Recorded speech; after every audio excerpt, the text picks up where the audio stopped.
가수리 형제 자매 여러분 안녕하십니까?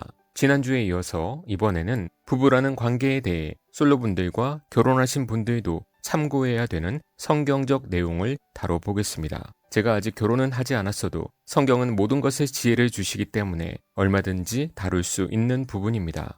요새 시대는 여자들의 인권이나 지위 등이 상당히 높아지고 있기 때문에 가부장적인 가정은 어르신 세대만 남아있고 젊은 세대에서는 거의 찾아보기가 어렵죠. 그러면서 여자들이 남자들에게 항변을 하면서 왜 우리가 사회에서 남자들보다 못한 처우를 받아야 되는가? 남녀평등 시대인데 왜 우리가 손해를 보고 살아야 되는가? 이런 사회적인 반향들이 가정에까지 들어오면서 왜 여자만 살림을 하나? 남자들도 해야 되지 않는가? 이렇게 여자들의 반항심이 거세지게 된 것이 부인할 수 없는 사회의 모습이죠. 그런데 반대로 남자들도 가만히 있지는 않죠. 그러면 여자도 똑같이 군대도 가고 돈도 벌고 해라. 이런 식으로 맞불 작전에 들어가게 되면서 이런 관계를 정치적으로 이용하려는 세력들도 나타나고 있습니다. 이런 식으로 서로의 주장만 하다 보면 어떻게 될까요? 마지막에는 남녀 갈라치기가 되고 문제의 논점보다는 자존심 싸움이 시작되겠죠. 이미 시작됐고요. 성도들이 바로 이런 세상의 분위기에 휩쓸리지 않는 것이 깨어있는 것이고 말씀에 순종하는 것입니다. 세상 사람들도 그렇게 사니까 똑같이 따라간다? 그러면 세상 풍조를 따라 사는 세상 사람들과 다를 바가 없죠. 아니 그러면 여자들만 고생하라는 것인가요? 그게 아니죠. 마음가짐의 문제입니다. 어떤 마음 태도냐면 세상 사람들은 남녀 할 것 없이 자기의 권리만을 주장하면서 남녀 평등이야. 나도 높아질 거야. 너 말을 듣지 않을 거야. 내가 왜 그런 대우를 받고 그렇게 살아야 되는데. 나는 소중한 사람이야. 나는 사랑받기 위해 태어났다고. 그러면 또 반대로 남자도 그럼 너네도 똑같이 할 것 다 해. 그럴 때 똑같이 인정해 줄게.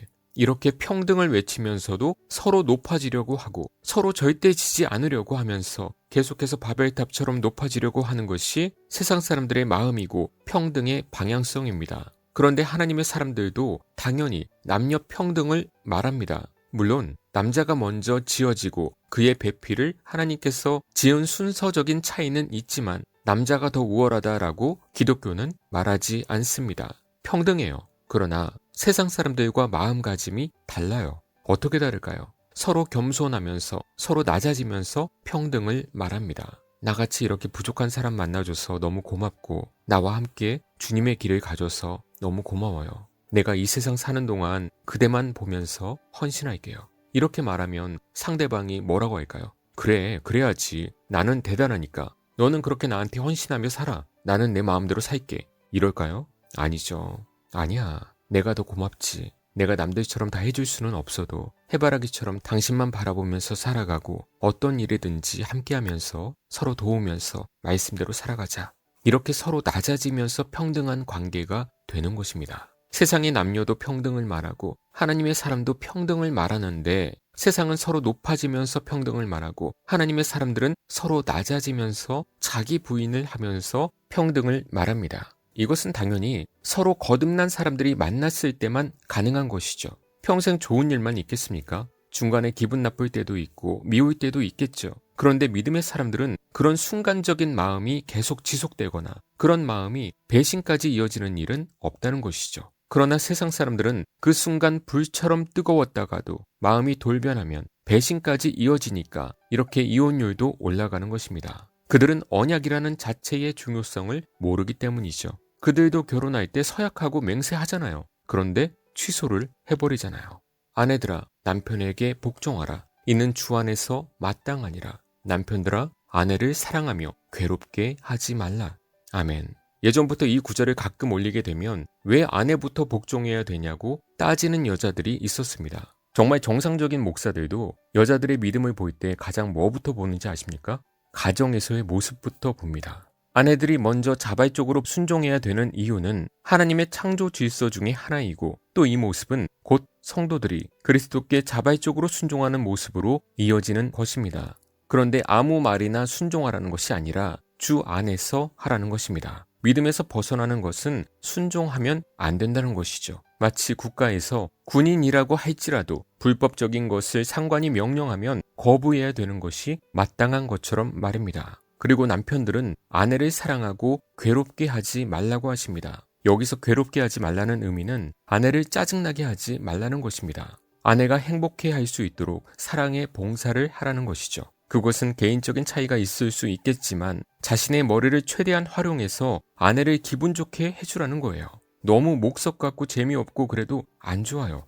개혁주의 한다면서 교리 공부한다면서 마치 로봇같이 행동하는 남자 여자들 보면 저도 무서워요. 그렇게 하지 마세요. 그건 믿음이 아닙니다. 누가 그렇게 가르치던가요? 자신의 성격으로 개혁주의가 그렇게 차갑다 그런 말 하지 마세요. 저는 사람들 대할 때 굉장히 살갑게 대합니다. 단지 처음 온 사람들을 경계할 뿐이죠. 개혁주의를 무슨 로봇처럼 논문 쓰는 사람들처럼 보이게 하지 마세요. 왜 바른 진리를 배웠는데 자신의 성향이 그대로일까요? 말이 안 되죠. 주님을 만나서 낮아진 사람들은 부드러워지게 되어 있습니다. 또 선을 지키면서 단호해지기도 하죠. 양면성을 지니게 됩니다. 그런 마음으로 결혼을 하게 되면 상대에게 낮아지며 부드럽게 되고 또 어렵고 힘든 상황, 또 유혹이 다가오는 상황에서는 저력을 발휘하면서 또 단호함으로 지켜내는 마음을 갖게 됩니다. 풍부와 궁핍, 어느 상황에서도 이겨낼 수 있는 그런 정금 같은 사람으로 변화되어 가기 때문에 세상의 어려움들은 이런 부부의 사랑에 아무런 걸림돌이 되지 못하는 것이죠. 나의 환경이 좋을 때는 누구든 그 사람을 좋아하고 떠나지 않습니다. 그것이 진정한 사랑일까요? 남녀는 평등합니다. 그러나 그것이 높아진 상태에서의 평등인가 아니면 낮아진 상태에서 평등인가 그 차이는 같은 평등이라는 단어를 쓰면서도 엄청난 차이가 될 것입니다. 그리고 그렇게 서로 낮아지는 모습으로 순종하는 모습을 보일 때 상대의 마음은 더욱 사랑이 솟구치면서 아끼며 살아갈 수 있을 것입니다. 그래서 부부 사이에도 먼저 믿은 자가 또 믿음이 더 큰 자가 먼저 낮아지고 겸손해지고 사랑해주는 모습이 필요할 것입니다. 그런 가정 되시길, 또 솔로분들은 그런 배우자 만나시길 주님의 이름으로 축원합니다.